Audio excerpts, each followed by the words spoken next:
Hermanos y hermanas, es una gran bendición estar aquí con ustedes. Y el Richard L. Evans una vez dijo, es bueno ser fiel, pero es mejor ser fiel y competente. Les felicito tanto por su fe como por ser competentes. Y en nombre de las autoridades generales, les expreso mi amor y aprecio por todo lo que hacen para bendecir a la nueva generación en la Iglesia de Jesucristo de los Santos de los Últimos Días. Ahora bien, quiero leer un pasaje de Escrituras que sugiere un modelo. Se encuentra en José Smith, Historia, y comenzaré leyendo en el versículo 19. Sospecho que esta audiencia puede decir de memoria estos versículos.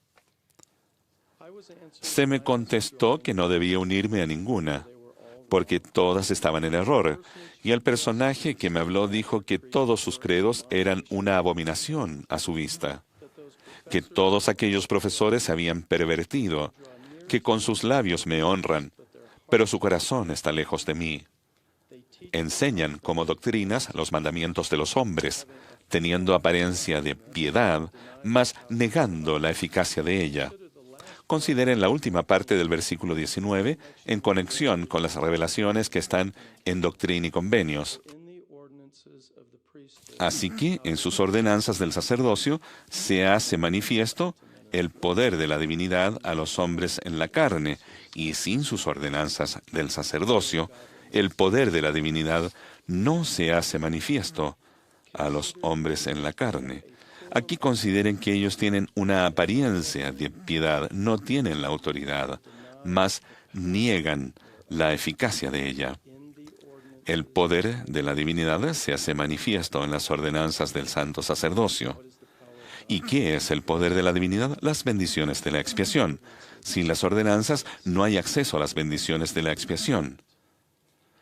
Por eso, aún en la primera visión, hay una predicción, un presagio del sacerdocio y de la restauración, así como de las llaves y las ordenanzas que proporcionan acceso a las bendiciones de la expiación. Del versículo 20, de nuevo me mandó que no me uniera a ninguna de ellas, y muchas otras cosas me dijo que no puedo escribir en esta ocasión. Cuando otra vez volví en mí, me encontré de espaldas mirando hacia el cielo. Al retirarse la luz, me quedé sin fuerzas. Pero poco después, habiéndome recobrado hasta cierto punto, volví a casa. Ahora bien, acababa de tener la experiencia en la arboleda sagrada. Estaba débil. Y lo primero que hace es marcharse a casa.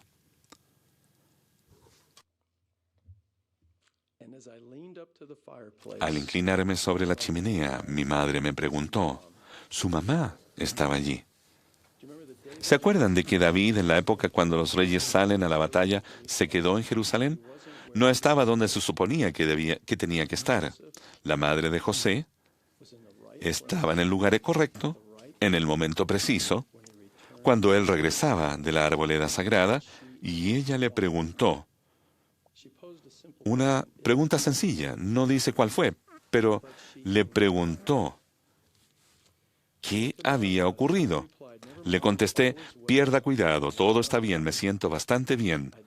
Entonces le dije, he sabido a satisfacción mía que lo que sigue después es importante, pero en eso no quisiera hacer hincapié, sino en la declaración, he sabido a satisfacción mía. Por mí mismo, podría simplemente sugerir que esa frase simple de las Escrituras debería grabarse en cada una de nuestras mentes y corazones. Enseñar no es hablar ni decir. Enseñar es observar y escuchar para discernir y luego saber qué decir.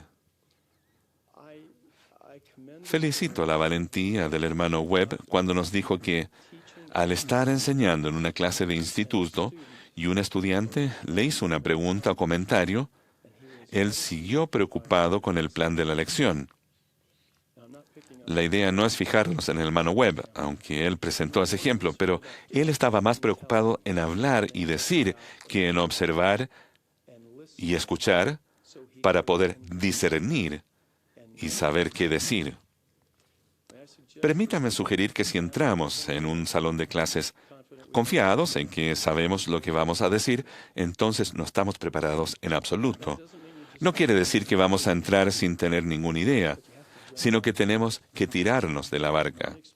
¿A qué me refiero con tirarnos de la barca? En lo personal, no creo que Pedro haya sabido que podía caminar en el agua estando en la barca. No fue sino hasta que el Salvador se lo dijo. Pedro tenía la mirada fija en el Salvador y entonces caminó hacia él. Me imagino que se sorprendió un poco al verse caminando en el agua. No lo sabía mientras estaba en la barca. Así es que en nuestro caso, en calidad de maestros de religión, ustedes y yo tenemos que saltar de la barca. Tenemos que fijar la mirada en el Salvador. A medida que avancemos con todo y que nos hayamos preparado y que hayamos atesorado, en el momento preciso se nos dará esa parte necesaria. Puede que nos dé un poco de miedo. Si no estamos dispuestos a saltar de la barca, entonces el Espíritu Santo no vendrá con más fuerza, no para ayudarnos, sino para bendecir a los alumnos a fin de que aprendan por ellos mismos. No creo que la madre de José haya pensado que tenía la función de maestra. Cuando ella planteó la pregunta y José dijo, todo está bien, me siento bastante bien, he sabido a satisfacción mía. Ella proporcionó el medio de aprendizaje a José, el cual nunca se habría logrado con solo sentarse y sermonearlo, ni mediante una conversación prolongada. Ella invitó a José a que actuara. Él lo hizo y respondió. Luego, por el poder del Espíritu Santo, él aprendió cosas por su cuenta. Ese es un poderoso modelo. Ahora, tal vez piensen que lo que vamos a hacer hoy es algo bastante raro. Ya he sido parte del quórum de los 12 por casi 7 años, así que ya saben qué esperar de mí. No quisiera dar un mensaje tradicional, por mucho valor que pueda tener. En realidad, preferiría seguir ese modelo. No se trata de participar, sino de invitar de forma colectiva el poder del Espíritu Santo para que cada uno de nosotros aprenda por sí mismo.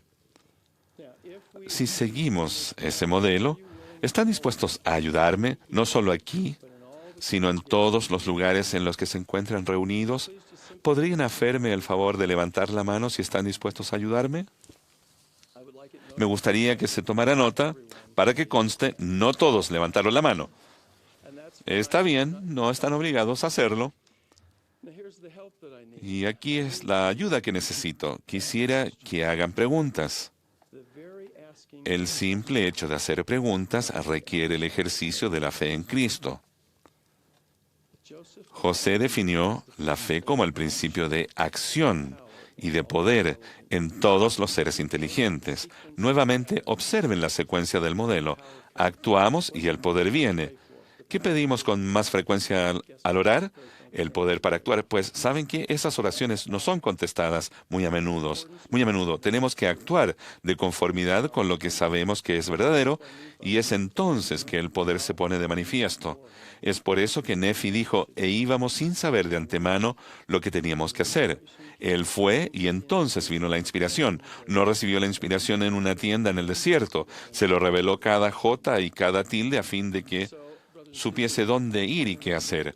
Así que, hermanos y hermanas, me encuentro aquí de pie en la barca a punto de saltar. Y la razón por la que necesito de su ayuda es para que al caer al agua pueda caminar si cuento con su ayuda.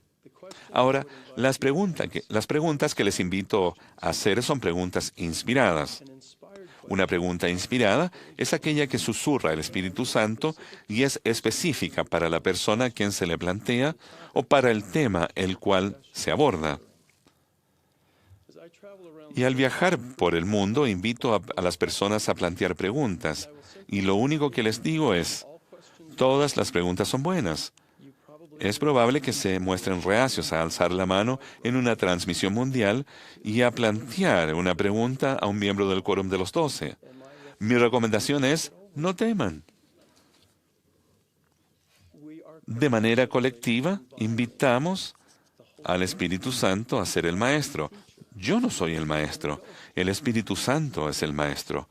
Yo nunca podría enseñarles nada, pero el Espíritu Santo sí.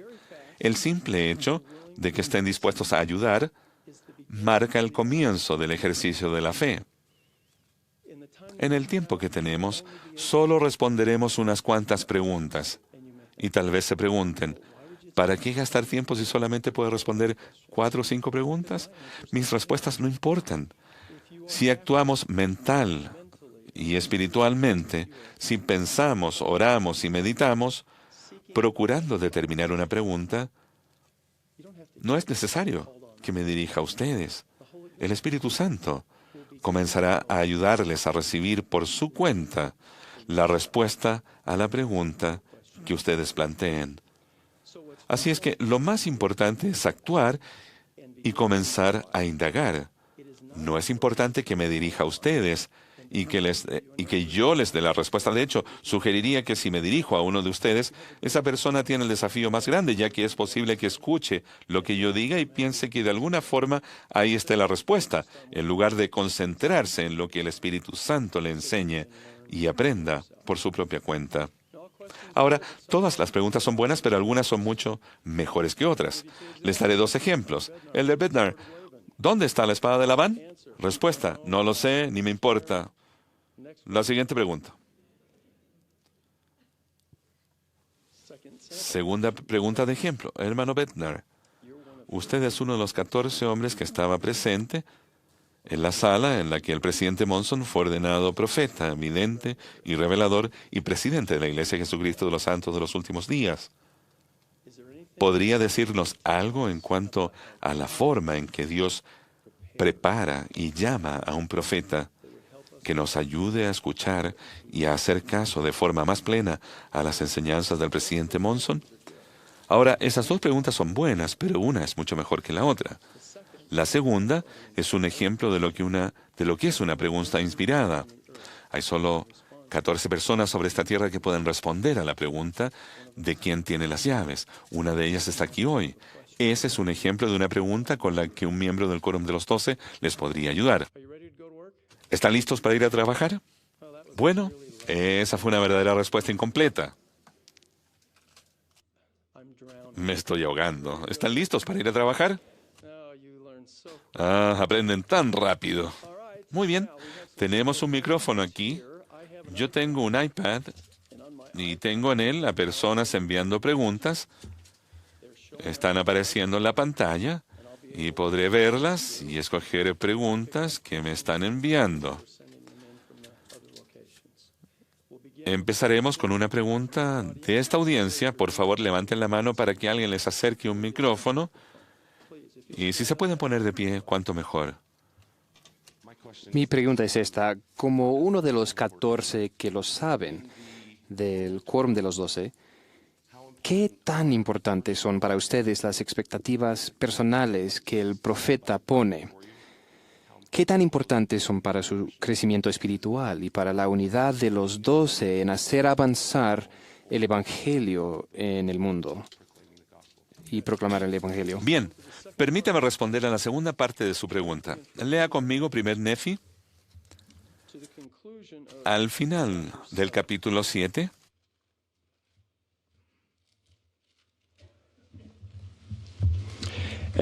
y déjeme solo poner esta pregunta para que usted la considere mientras leemos esos versículos. ¿Cuán frecuente están unidos Leí, toda su posteridad, e Ismael en el libro de Mormón? ¿Cuántas veces sucede eso? Al final del capítulo 7, empezando con el versículo 21, recordemos que Nefi había sido atado y golpeado por sus hermanos. Versículo 20, y sucedió que se sintieron apesadumbrados por su maldad, al grado de que se humillaron delante de mí, suplicándome que les perdonara aquello que habían hecho conmigo. ¿Sabe lo que yo hubiera hecho si hubiera estado en esa situación? Yo diría, quédense humillados por un rato. Estén humillándose, me piden que los perdone y voy a hacer que se humillen de verdad. Pero vean lo que Nefi hace. Y aconteció que les perdoné sinceramente. Ustedes deben ir a trabajar algo sobre la palabra sinceramente. Él no solo los perdonó, sino que sinceramente los perdonó. Todo cuanto me habían hecho, y los exhorté a que pidieran al Señor su Dios que los perdonara. Él no los dejó quedarse así y que se humillaran ante Él. Los volvió al Señor.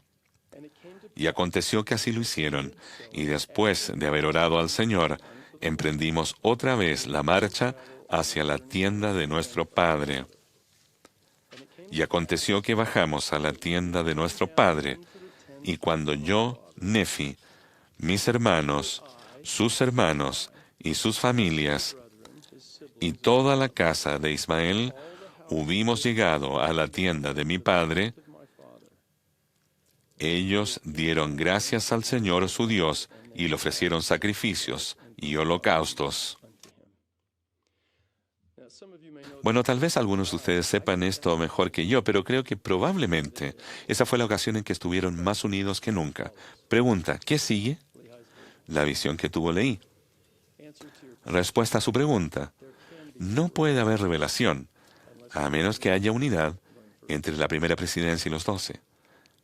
La unidad es parte de la preparación para recibir revelación.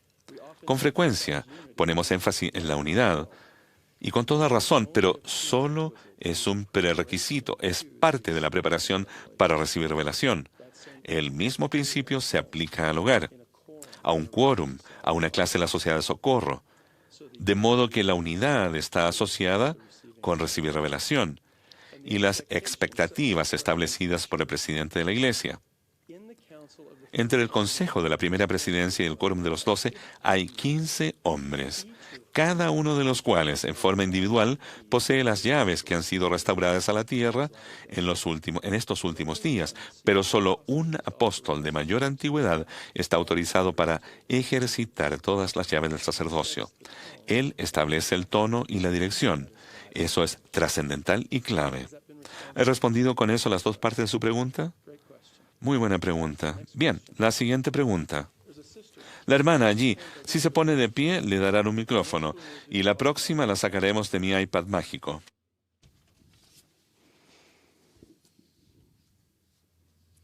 Elder Bernard, ya que usted es uno de los 14 llamados, ¿cómo se llama a un apóstol? ¿Cuál es el proceso y cómo podemos usar eso para aprender nosotros mismos y enseñar a nuestros hijos y a nuestros alumnos la manera de sostener a nuestros líderes? Yo no he participado en la elección directa de un apóstol, y en última instancia es el privilegio del presidente de la Iglesia. Pero el modelo que usan sería el mismo que cuando se reorganiza una estaca. Así que mencionaré un principio que pienso responderá a su pregunta. El próximo fin de semana estaré en una estaca en la cual reorganizaremos la presidencia de estaca. No voy en calidad de oficial presidente para seleccionar al nuevo presidente. Voy a encontrar el hombre que el Señor ya ha escogido. Espero que puedan grabar este principio en su mente. Cuando llega el momento de escoger un nuevo apóstol, el presidente de la Iglesia no escoge uno. Encuentra el hombre que el Señor ha estado preparando para ser llamado. Luego lo aparta y se le manda a ir y hacer la obra. Las experiencias que he tenido a lo largo de muchos años en el proceso de reorganizar presidencias de estaca es que cómo sucede difiere en cada una de ellas, pero el modelo es siempre el mismo. A veces es muy rápido, otras veces lleva mucho tiempo y requiere gran esfuerzo encontrar al hombre, pero siempre lo encontramos y lo elegimos. Ahora, el presidente de la Iglesia dirige el modelo y el proceso mediante el cual se llaman a los nuevos miembros del quórum de los 12, pero es exactamente el mismo principio y el mismo modelo. ¿Responde eso a su pregunta? Está moviendo la cabeza como si faltara algo. ¿Cómo podemos enseñarles a nuestros hijos a sostenerlos, aunque cuando no siempre estén de acuerdo? ¿Cómo pueden sentir el poder de los líderes a través del Espíritu Santo? Bien, enséñenle que creemos que el hombre o la mujer debe ser llamado por Dios por profecía y la imposición de manos por aquellos que tienen la autoridad, a fin de que pueda predicar el Evangelio y administrar sus ordenanzas. El presidente Monson con frecuencia enseña: a quien el Señor llama, Él califica. Y para mí, una de las cosas que más fortalece mi testimonio es observar a las personas muy comunes ser llamadas a puestos extraordinarios y llegar a ponerse a la altura del nivel y la majestuosidad de su llamamiento. Recuerdo cuando era presidente de Estaca haber llamado a un obispo al cual nunca hubiese llamado si no hubiese sido inspirado. Y cuando le extendí el llamamiento le dije: usted sabe que yo no haría esto a menos que fuese por revelación. Este obispo en particular, de forma interpersonal y en base a algunas características de su personalidad, no estaba en la lista de nadie. Y al ponerme de pie en el barrio para presentar su nombre para un voto de sostenimiento, se podía ver a los miembros del barrio pensando: bueno, no sé, en fin, está bien. Pero si hubieran visto a ese hombre 1, 2 y 3 años después, era algo increíble. Así que ayuden a los jóvenes a orar a fin de tener ojos para ver cómo ve el Señor. No se llama a ninguna persona por lo que es o por lo que ha hecho. Se la llama por lo que llegará a ser al prestar a servicio. Si los ayudan a ver con esos ojos, esa es una de las experiencias que más promueven la fe. Ahora sí están asintiendo con la cabeza. Hemos concretado lo que no pudimos la primera vez. Bien, tomaré una de estas. No sé de dónde viene esta pregunta, pero va así: ¿cómo hacemos para que los alumnos salten de la barca con nosotros y disfruten el agua por su propia experiencia? Excelente pregunta. A los maestros les diría: háganse a un lado. ¿Han visto la ilustración de eso hoy día? Un maestro destacado describió algo que él ha hecho, que le ha enseñado una poderosa verdad. Y no les dijo lo que aprendió, sino que los invitó a ir y a hacer lo mismo para que lo recibieran por ustedes mismos. ¿Perciben el modelo en lo que él hizo? ¿Qué deberían hacer la mayoría de los maestros? Vaya, vean que lo encontré, vean lo que encontré. Tenemos presentaciones de diapositivas y aquí está la lista y les damos un folleto. No estoy diciendo que nunca hagan eso. No nos vayamos a los extremos. Pienso que nos hemos ido a los extremos al dar tantas cosas y tantos folletos al punto de que las personas no tienen que aprender por ellas mismas. No podrán aprenderlo de ustedes ni podrán tomar prestado lo que ustedes han aprendido. Entonces, solo planteo esta pregunta: ¿cómo invito a los jóvenes a aprender por ellos mismos? Les daré algunas ilustraciones. Una de las poderosas doctrinas que hallo en el Libro de Mormón guarda relación con el poder fortalecedor y habilitador de la expiación del Salvador. Él no solo nos limpia del pecado, sino que nos fortalece, nos bendice con la capacidad de hacer cosas difíciles que nunca podríamos hacer con nuestra propia fortaleza y limitada capacidad mortal. Una vez que hayan explicado eso, si alguien no está familiarizado con ese poder fortalecedor y habilitador de la expiación, entonces tendrá hambre y sed de saber más. Es peligroso darles demasiado.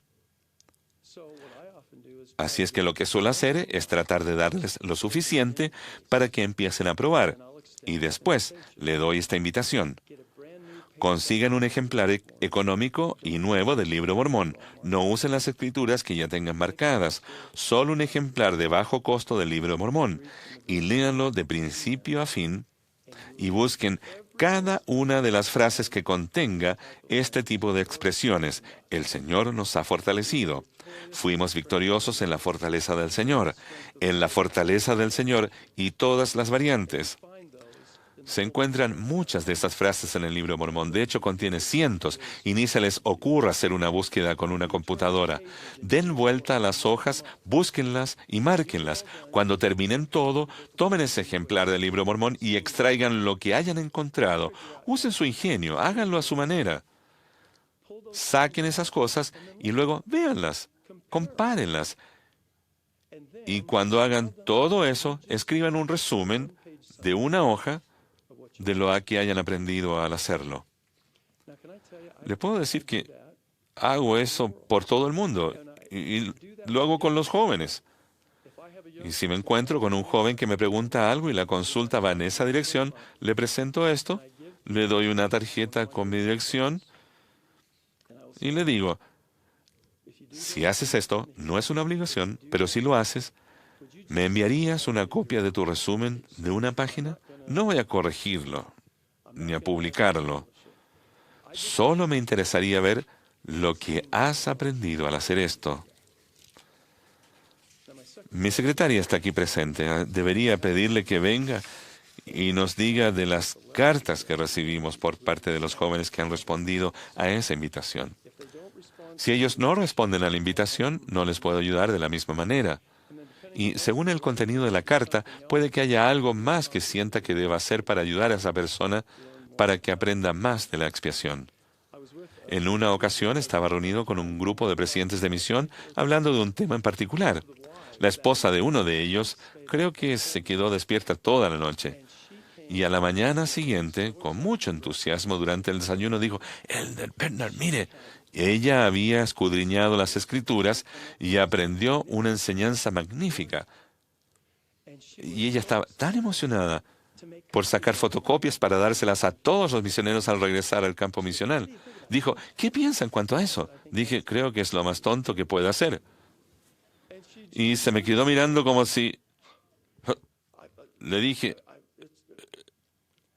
eso es suyo. No se lo puede dar a los misioneros. Ahora vaya y ayude a que ellos lo obtengan por sí mismos. Espero que eso responda a la pregunta, ya que no les puedo mirar y preguntarles si así fue. ¿Cómo inspira confianza en un nuevo maestro para que éste descienda de la barca? Bueno, quizá no sepan otra manera cómo hacerlo, así que háganlo. Mi respuesta es, no piensen que son el maestro. No es aterrador, ni hay que tener miedo, solo requiere un poco de fe para saltar de la barca. No hay nada más espiritualmente vigorizante que caminar sobre el agua y que todos esos jóvenes le miren. Después ellos le hacen una pregunta y no tiene ni idea de cómo contestarles. Entonces uno hace exactamente lo que se indica las Escrituras. Abre la boca y las palabras vendrán. En muchas ocasiones diremos cosas que nunca antes haya pensado. Esa es una experiencia singular. Le sugiero al nuevo maestro que así lo acostumbre a hacer y así lo seguirá haciendo correctamente durante toda su carrera. Un día me encontraba en Richmond, Virginia, en una reunión de juventud con 3 estacas, y un joven de 14 años se levantó y preguntó, Elder Bednar, ¿cuál es el peor de los pecados que pueda cometer? Quiero que piensen en cómo contestarían esa pregunta. Y en esa ocasión, estando parado desde el púlpito, pensé, no tengo ni la menor idea de cómo responderle a este joven, así que hice una pausa y le miré y le dije, el peor pecado que puedas cometer es aquel que pienses que puedas salirte con la tuya. Y tengo que tener cuidado al hablar desde el púlpito, ya que pensé, caramba, ese no fui yo. Podemos hablar en cuanto a la fluidez de inteligencia, pero en verdad, si no hubiese saltado de la barca, esa respuesta no hubiese venido a mí. Son esos los momentos donde el Salvador nos extiende la mano para que no nos hundamos. Pero no tendrán esa experiencia permaneciendo sentados en la barca. Ahora bien, no estoy recomendando ser extremista, pero es fácil sentirse cómodo en tener una rutina. No digo nada que sea crítico o negativo, pero los modelos del pasado no pueden ser los adecuados para los desafíos del futuro. Y si no estamos trabajando constantemente para que ese poder venga, no creo que podamos enseñar en forma adecuada a nadie a que hagan eso en nuestro hogar, en seminario o instituto. Así es que les sugiero que comiencen de esa manera y reconozcan el Espíritu Santo. Testifico que el Padre, el Hijo y el Espíritu Santo son tres seres individuales y distintos. El Espíritu Santo es un personaje de espíritu en forma de hombre. Él es el Maestro. Él nos hará recordar todas las cosas. Nuestra es la obligación de estudiar, meditar y atesorar para que en el momento preciso se nos pueda dar lo que sea necesario o para que en el momento preciso existan enlaces entre lo que hemos atesorado, estudiado y meditado y entre aquellas cosas que no hayamos notado antes. Ahora, a causa de la naturaleza de este público, permítanme compartir algo con ustedes. La secuencia en la que comenzamos esta reunión en cuanto a José, la arboleda sagrada, su madre, el hecho de que ella estaba en casa, la pregunta de ella, nunca antes había pensado en ello, hasta que me escuché a mí mismo explicárselo a ustedes. La siguiente pregunta. Sí, señor. Un segundo, necesitamos un micrófono para que nuestros traductores escuchen. Quisiera hacer un par de preguntas, las cuales están relacionadas. Primero, en calidad de apóstol del Señor Jesucristo, ¿por qué cree que Pedro descendió de la barca? Y segundo, permítame responderme esa pregunta. Porque él era un discípulo absolutamente devoto y el Salvador le llamó. Esa es la razón. ¿la invitación era solo para Pedro? No lo sé. Solo sé que dice que invitó a Pedro y él salió de la barca. Gracias.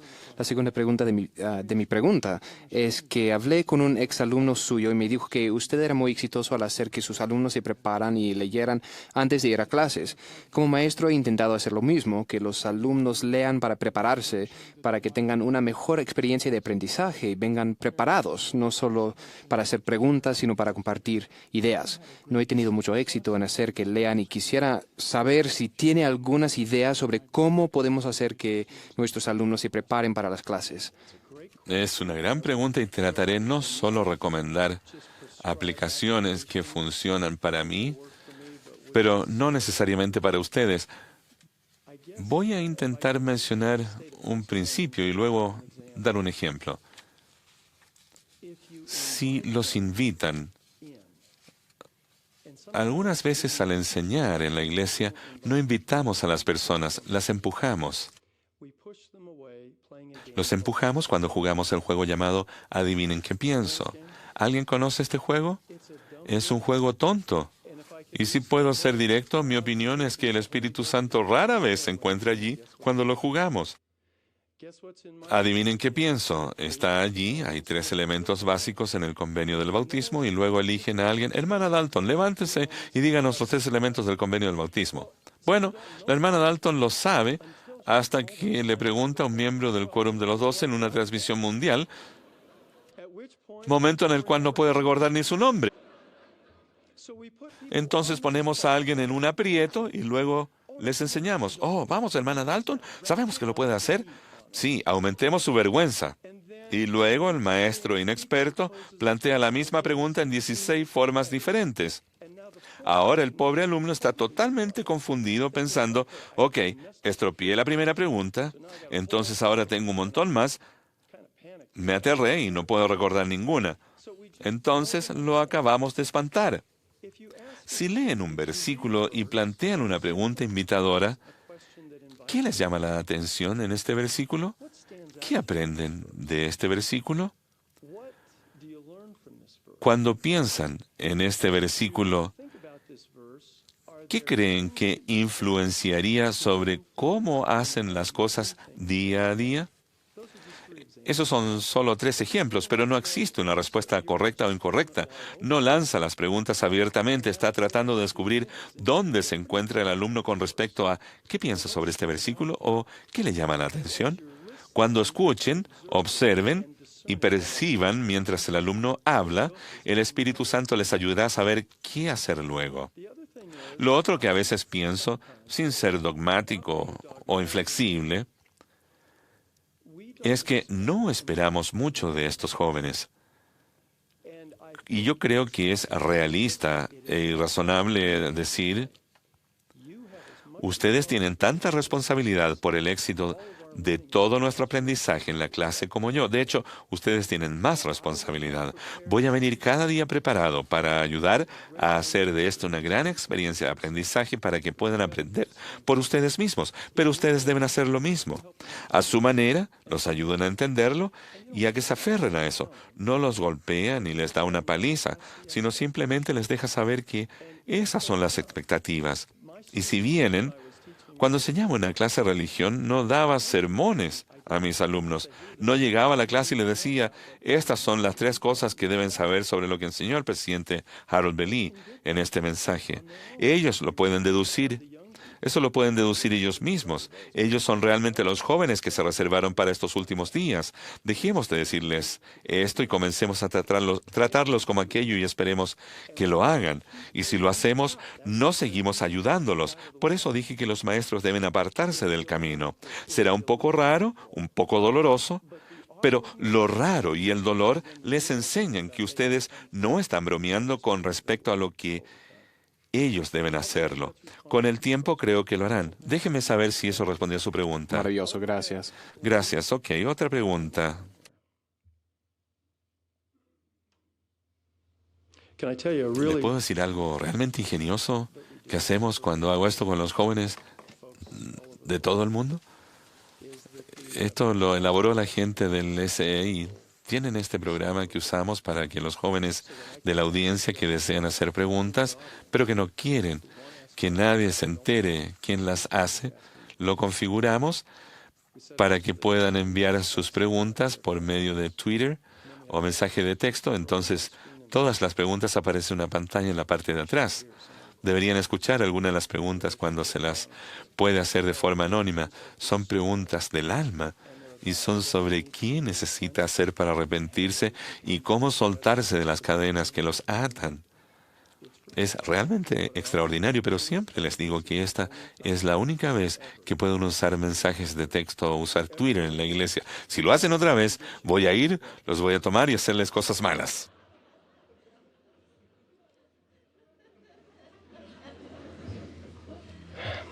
Muchos de nuestros alumnos provienen de familias divorciadas y están muy preocupados cuando algunos de los niños están sellados a padres diferentes.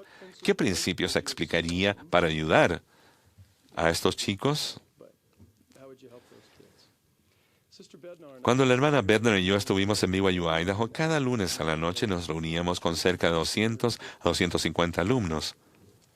Los invitábamos a hacer preguntas y luego les dábamos helado. Venían solamente por el helado, pero toleraban la sesión de preguntas y respuestas. Creo que la pregunta más frecuente en los 7 años y medio de hacer eso con cerca de 40 o 50,000 alumnos era esta pregunta. Hermano y hermana Bednar, mis padres se sellaron en el templo y luego se divorciaron. Si no funcionó para ellos, ¿por qué tendría que pensar que funcionará conmigo? ¿Y cómo puedo confiar en alguien lo suficiente como para amarlo? Cada semana había una variación de esa pregunta. Un principio simple que creo que ayudó a algunos fue decir, comienza contigo. Hay daño, angustia y dolor emocional y espiritual que surge del divorcio de tus padres. Es innegable, innegable. Pero también hay lecciones que puedes aprender de ello, aunque sea tan doloroso. Además, el presidente Hinckley habló sobre no ser un eslabón débil en la cadena de sus generaciones. Bien, si se rompiera la cadena, entonces una nueva cadena comienza contigo. Y el forjar tu eslabón en esa cadena no solo te bendecirá a ti, sino que se extenderá en ambas direcciones para fortalecer otros eslabones. Así que eso comienza contigo. Leemos la declaración del profeta José y de Orson F. Whitney y el desarrollo del presidente Packer sobre los tentáculos que se extenderán hacia nuestros hijos descarriados. Algunos padres, creo yo, pueden malinterpretar que esto signifique que si yo soy fiel a mis convenios que hice en el templo, entonces mis hijos van a estar bien. Eso no puede ser correcto. Creemos que los hombres serán castigados por sus propios pecados, no por la transgresión de Adán, y por lo tanto tú no puedes ser salvo por medio de la fidelidad de tus padres. Pero los tentáculos que se extienden debido a la fidelidad de los padres, que honran los convenios en el templo, ejercen una atracción y empuje espiritual en aquellos hijos descarriados. No podría funcionar de la misma manera si se extendieran los tentáculos de los hijos que son fieles a los convenios del templo hacia la madre y el padre que no son fieles como deberían ser. Así eso se extendería hacia ambos lados, y ellos ayudarían a forjar esa cadena de generaciones y reparar algunos eslabones rotos sin importar la dirección. Bueno, otra pregunta por aquí. Allí hay una hermana. Adelante.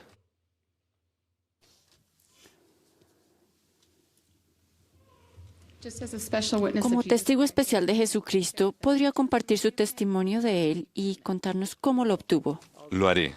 Deseo concluir este segmento de la transmisión con mi testimonio, pero describiré cómo lo recibí. Estaba caminando por un terreno un día de neblina, y ustedes dirán, ¿y eso qué significa? Acerca de eso hablé en la última conferencia general, cuando relaté las 3 experiencias con las luces y lo que aprendemos acerca de la revelación. Algunas personas obtienen un testimonio cuando se enciende la luz en un cuarto y lo que estaba totalmente oscuro se ilumina inmediatamente. Bueno, todos hemos tenido alguna de esas experiencias, pero esa no es a la que le atribuyo mi testimonio. La otra es en un amanecer. Al percibir gradualmente que hay una luz en el horizonte, aunque no hayan visto el sol todavía, y que esto siga creciendo en intensidad, y que luego, en algún momento, el sol aparezca sobre el horizonte. El sol está arriba. Eso es algo parecido a como yo obtuve mi testimonio. El aumento gradual de la luz, y luego una variedad de experiencias, el sol se elevó sobre el horizonte. Pero lo que encontré que más me convenció es el hecho de que el sol se puede levantar en una mañana de neblina y uno nunca lo verá levantarse en el horizonte, pero ahí está, con toda su luz. No los voy a aburrir un montón de experiencias personales, pero ahora cuando miro mi pasado, cuando terminé mis estudios de posgrado y obtuve mi primer puesto en una universidad, no tiene sentido en lo absoluto, pero sentía que era lo correcto. Moroni no apareció, no recibí un mensaje de texto del cielo, solo sentí las cosas que debía hacer, y lo hice, pero no tenía sentido, y así a través de nuestra carrera. Pero ahora miro hacia atrás, eso es lo que quiero decir cuando digo que estaba caminando en una mañana de neblina. Allí había suficiente luz para que yo fuera donde se suponía que debía ir. Yo fui guiado, pero en un momento en el que no estaba totalmente consciente. Oh, esto es lo que el Señor desea que hagamos, esto es lo que el Señor desea que hagamos. Estamos tratando de hacer lo mejor que podamos. Mi esposo y yo tratamos de ser un buen muchacho y una buena chica y honrar nuestros convenios. Y ahora, con la ventaja de la edad, podemos mirar hacia atrás y ver cómo en cada disyuntiva hemos sido guiados. Pero en ese momento no lo sabíamos. Eso para mí, que me estoy volviendo viejo, es un buen estimulante de la fe. No creo que ustedes tengan que ser mayores para que puedan ver eso. Creo que los jóvenes pueden ver eso. Ellos pueden comenzar a ver esto en su vida. Pero lo más importante, ellos pueden ver esto en muchas cosas de las que hacen. Y nuestro trabajo es no decirles a ellos sobre esto, sino ayudarlos a que ellos vean esto. Así que pueden aprender ellos por sí mismos. Como dije antes, y lo voy a decir otra vez, el mejor maestro que siempre encontrarán es el Espíritu Santo. Un ejemplo se encuentra en 1 Nefi, capítulos 11 al 14, cuando el Espíritu ayuda a Nefi a aprender las cosas que su padre ha aprendido y visto. Y el Espíritu Santo continuamente le dice, Nefi, mira. Él no le dice lo que tiene que ver, solo le dice, mira, ¿qué es lo que ves? Y luego, basado en lo que Nefi dice, el Espíritu Santo le da instrucción. ayúdenlos a ver. ¿Responde eso su pregunta? Bien. Déjenme sacar otra de estas. Con frecuencia habla de comprender la doctrina y los convenios. ¿Puede enseñarnos lo que ha aprendido como apóstol acerca de entender en el corazón? La comprensión es el resultado de la revelación, no es comprender racionalmente. En el contexto del Evangelio decimos entiendo, pero eso no significa que lo entiendo aquí, significa que he sentido el testimonio del Espíritu Santo. Inclina tu corazón al entendimiento. La Escritura no dice inclina tu mente. Eso se sobreentiende, pero no es suficiente. Inclina tu corazón al entendimiento. ¿Cómo llega la revelación? Pensamientos a la mente, sentimientos al corazón. Cuando el Espíritu Santo confirma que algo es verdadero en el corazón, ese es el momento del entendimiento. Ahora, tomen la palabra entendimiento como se usa en ese pasaje y piensen en la verdad que cita con frecuencia el presidente Packer. La verdadera doctrina, cuando se comprende, cambia la actitud y el comportamiento. La verdadera doctrina, no los caballos de batalla ni las opiniones personales. La doctrina verdadera y sencilla que se confirma como auténtica en el corazón mediante el poder del Espíritu Santo, cambia la actitud y el comportamiento. No es la doctrina que sabemos. Mucha gente sabe la doctrina, pero no la entiende. La tienen aquí, pero no aquí. Un ejemplo. Si un hombre no hace la orientación familiar, ¿qué hacemos para arreglarlo?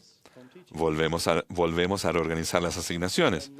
Pero no pasa nada. Entonces hacemos todo tipo de cosas referente a su aplicación. Los hombres que no hacen sus visitas no comprenden la doctrina de la orientación familiar. Es así de simple. La doctrina responde a la pregunta ¿por qué? Cuando se sabe el por qué y se recibe la confirmación en el corazón por el poder del Espíritu Santo, ¿adivinen qué? El hombre hará la orientación familiar. No creo que en la iglesia haya un hombre perezoso. Creo que la mayoría de los hombres no conocen la doctrina. Quizá la sepan, pero no la comprenden. Una experiencia de ejemplo. Si toman 100 hombres, poseedores del sacerdocio que se les han asignado visitas, los ponen en una habitación y les preguntan, ¿cuál es la razón doctrinal para la orientación familiar? ¿Cuál es el resultado? Si le dan a cada uno una hoja de papel y les dicen, escriban la razón doctrinal para la orientación familiar. Y si pueden, agregan algunas escrituras. Hágalo. Yo lo he hecho. ¿Saben cuál es el resultado? 100 respuestas diferentes. No encontrarán a muchos hombres que digan, hago las visitas para velar por las personas que visito, acompañarlas y fortalecerlas. Ese es el deber del maestro. Esa es la razón por la cual hacemos la orientación familiar. Velar, acompañar y fortalecer. Cuando un hombre sabe eso y lo comprende porque ha recibido la confirmación de que es verdad por el poder del Espíritu Santo, ¿saben qué? Ese hombre hará la orientación familiar. Entonces, ¿qué es lo primero que queremos hacer? Mandemos a los miembros del Sumo Consejo a hablar acerca de las razones doctrinales de la orientación familiar. Vayan al quórum de los elders y díganles, enseñémosle lo que es. ¿Y saben qué? Eso tampoco funciona. La pregunta es, ¿qué podemos hacer para ayudar a los hermanos a que aprendan la doctrina por sí mismos? Eso requerirá que hagamos ciertas cosas. Debemos estar allí. Pero no es solo hablarles. No les digan simplemente. Observen, escuchen y disciernan para saber qué decir a fin de que ellos aprendan por sí mismos, precisamente como lo hizo José. ¿Los confundí? Están pensando, hermano Bednar, apúrese. ¿Están bien? Quiero hacer algo rápido. No sé si pueden girar la cámara. Sean completamente sinceros. ¿Está bien? ¿Cuántos de ustedes querían hacer una pregunta, pero no se les pidió que la dijeran? Tenían una pregunta en la mente y o al corazón que no hicieron, que no era una de las que usé de mi Magic iPad ni de las que otros preguntaron, pero sin embargo se respondió. ¿Podrían levantar la mano si les pasó eso? Ahora, manténgalas en alto por un momento. Miren a su alrededor todas las manos. Ahora, analicémoslo. Hemos hablado por unos 50 minutos. Y solo hemos hecho unas 6 o 7 preguntas, pero muchas más preguntas sean contestados por el poder del Espíritu Santo, porque ustedes han actuado y no solo han dejado que se actúe sobre ustedes. Comienza con, yo ayudaré aquí. Y a medida que ustedes mental y espiritualmente, y no es sobre participación, por favor, no usen ese lenguaje del mundo. Es sobre ser agentes que ejercitan el albedrío moral para actuar de acuerdo con las enseñanzas de Cristo, a fin de que el poder del Espíritu Santo venga y enseñe, lo cual nos faculta para aprender por nosotros mismos las cosas que nadie podría decirnos, ni de las cuales convencernos. Otra pregunta. Sí, usted.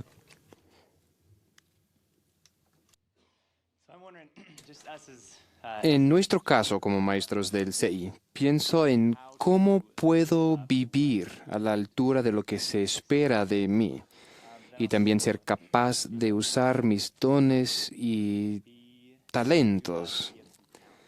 He visto que usted tiene mucha fe en el Salvador y como apóstol. ¿En qué manera ha desarrollado sus dones y talentos en su llamamiento? Elder Johnson, esto es una invitación. ¿Quiere contestar la primera parte de la pregunta acerca de vivir a la altura de su posición y responsabilidad como maestro?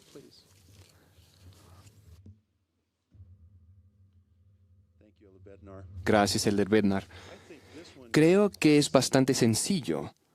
Tienen instrucciones y pautas muy claras que provienen de la mesa directiva de la educación por medio del administrador y en general. Saben cuál es la comisión, conocen el objetivo y están familiarizados con el énfasis en la enseñanza y el aprendizaje. Esos son aspectos que podemos seguir claramente y cumplir con lo que se nos ha pedido. Saben cuáles son las expectativas en cuanto a vivir el Evangelio. Son muy claras. Tienen que ver con nuestra vida personal y tenemos el Espíritu en nuestra vida, lo suficiente para saber dónde debemos mejorar. Si escuchamos y no dejamos a un lado las instrucciones que vienen de la mesa directiva, de los profetas, videntes y reveladores, a través de sus administradores, y las seguimos, cumpliremos con lo que se nos ha pedido. También lo que se expresó hoy acerca de vivir a la altura de lo que podemos hacer en nuestra asignación, particularmente en ese momento. Una de las cosas que se interpone es cuando nos enfocamos en otras asignaciones, ya sea porque queremos estar en ellas o tratamos de explicar cómo las personas pueden arreglar sus asignaciones en lugar de fijarnos en nosotros mismos. En el libro de Éter hay un pasaje muy bueno acerca de que si nos allegamos al Señor, podemos aprender de nuestras debilidades y pueden llegar a ser nuestras fortalezas. ¿Te ayudó eso? ¿Es suficiente? Pregúntenle a él. Pues digo que sí. Bien, eso es todo lo que necesita. La otra parte de la pregunta era sobre desarrollar facultades y talentos. Les sugiero este principio sobre los talentos. Recibiremos solo dones espirituales y talentos cuando estemos en el lugar correcto y en el momento preciso para que el Señor pueda utilizarnos para bendecir a otra persona. Creo que en la cultura de la Iglesia tenemos una forma singular de hablar de nuestros talentos, como tengo estos talentos, y a veces hay cierta arrogancia y decimos, eres muy afortunado porque traigo mis talentos para bendecirte, en cuyo caso creo que no existe talento, ya se ha quitado. Cualquier cosa que hagamos que llame la atención de nosotros mismos, por eso digo que yo tengo grandes talentos y eres afortunado, eso se denomina hechicerías sacerdotales, porque llamamos la atención de nosotros mismos. Entonces, no es que uno tenga un talento o una facultad en particular. Hay un gran rango de talentos y facultades con las que el Señor puede bendecirnos si uno está en el lugar correcto, en el momento preciso, y ese talento o don será utilizado para bendecir a alguien más. Los tenemos para ser el medio por el que Dios bendice a la gente. Entonces, uno se esfuerza por conseguirlos. Deseo tener esos dones como si fueran trofeos de exhibición. Pero si la intención real de nuestro corazón es ser bueno, ser digno, para que Dios, si Él me necesita, pueda utilizarme para bendecir a otra persona. El presidente Monson, cuando estamos juntos en el templo los jueves, ninguno, ni siquiera creo que su hija sabe las visitas que hace, ni creo que ustedes, ¿verdad? Él solo nos dirá de 1 o 2 visitas y casi siempre termina diciendo, no hay un sentimiento mayor que saber que Dios confió en mí para hacer una respuesta a una oración. Entonces los puedes obtener a los dones espirituales y los talentos. Si Dios puede confiar para vivir de un modo que uno pueda estar en el lugar correcto y en el momento preciso y uno pueda ser el medio por el que ese don o talento bendiga a alguna persona. ¿Eso responde a su pregunta? Bien. Hermanos y hermanas, ya estamos por terminar. Me gustaría que consideraran una pregunta. ¿Traería el Señor a uno de los 12 apóstoles a esta reunión de seminario e instituto para facilitar una sesión de preguntas y respuestas para darse cuenta de que no necesitan un miembro del quórum de los 12 para responder sus preguntas? Eso es exactamente lo que Él hizo. Ustedes tienen todo recurso. Tienen las Escrituras, acceso a la casa del Señor y el don del Espíritu Santo. Cualquier duda que ustedes tengan, línea sobre línea, precepto tras preceptos, si esperan en el Señor, siempre tendrán la respuesta. A veces la gente piensa que los miembros del quórum de los 12, el día en que uno es ordenado, recibe un juego especial de escrituras con todas las respuestas en la tapa. Hay un gran relato de una de las autoridades que fue a ver al elder Bruce R. McConkie para hacerle una pregunta. Estaba escribiendo en su escritorio, lo miró y dijo, ¿usted tiene las mismas escrituras que yo tengo? Y el otro miembro de los 12 volvió a su oficina. Así de simple. Es cómico, pero hay un gran principio. Tienen todo lo que necesitan. Ahora, expreso no solo mi gratitud, sino mi amor por ustedes. Les amo. Les agradezco su fe y la contribución que hacen al invitar al Espíritu Santo para que Él sea el Maestro aquí el día de hoy. Y ruego que todos recuerden lo que se representó con esas manos levantadas cuando pregunté, ¿cuántos desean hacer una pregunta que nunca se haya preguntado? Nunca lo he dicho a nadie. ¿Y lograron la respuesta? Soy testigo que los jóvenes aprenden por sí mismos. Se requerirá ajustes de nuestra parte para salirnos de su camino, pero no estoy sugiriendo que nos quitemos totalmente y retrocedamos. Si eso es lo que les he transmitido, he fallado. No se trata de ello, sino que los jóvenes fueron reservados para esta época y debemos tratarlos de ese modo. Porque donde mucho es dado, mucho se requiere. Al amarlos, invitarlos, al suplicarles, ellos responderán. Comparto una última experiencia. Sonará dura, pero comunica el mensaje como ninguna otra cosa. Estaba en un sitio de Estados Unidos con muchos jóvenes de 12 a 18 años. Habíamos estado por 1 hora y 45 minutos respondiendo preguntas, y me detuve y le pregunté a los padres y adultos, ¿qué han aprendido de las preguntas de los jóvenes? La respuesta universal fue que hemos menoscabado tremendamente su capacidad espiritual. Y después una hermana levantó la mano y dijo, pero Elder Bednar, sus respuestas también son tan básicas. Son de las Escrituras. Podemos darles las respuestas si nos preguntan directamente a nosotros.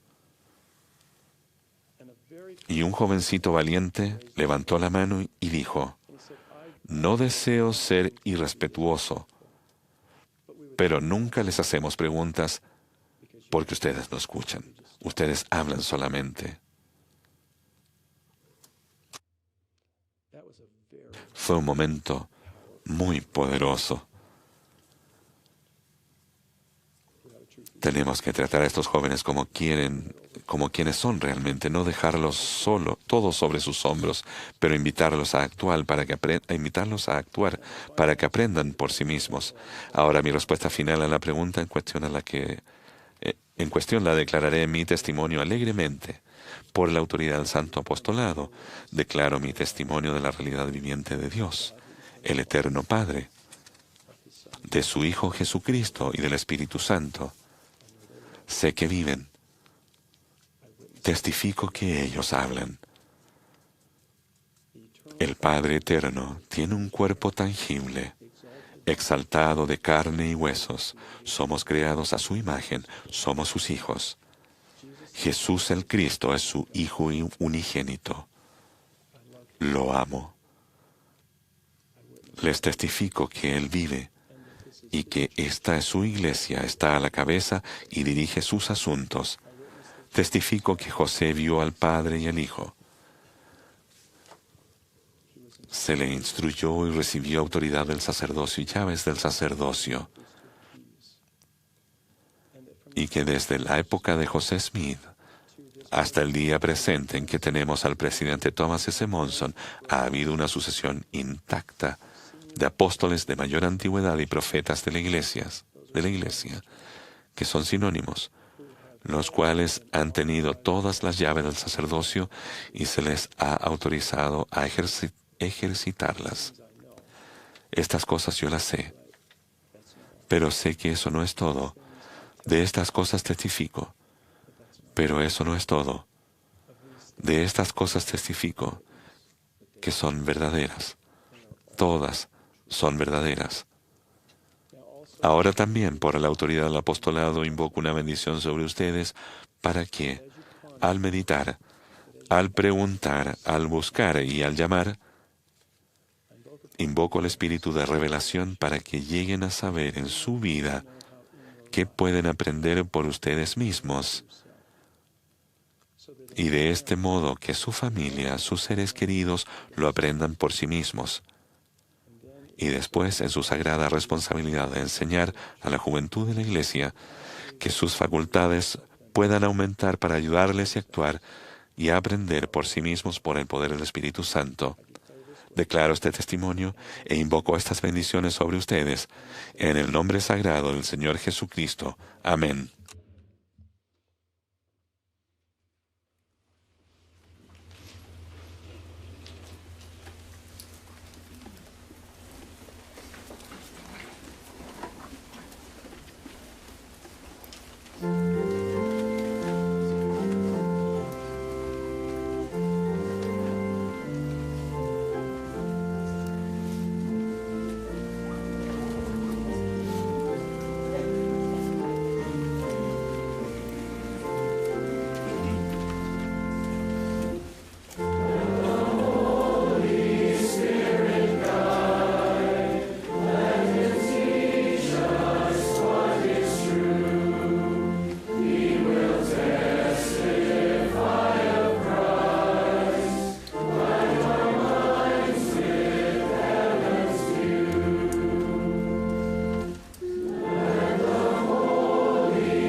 Nuestro querido Padre Celestial, nuestro corazón reposa.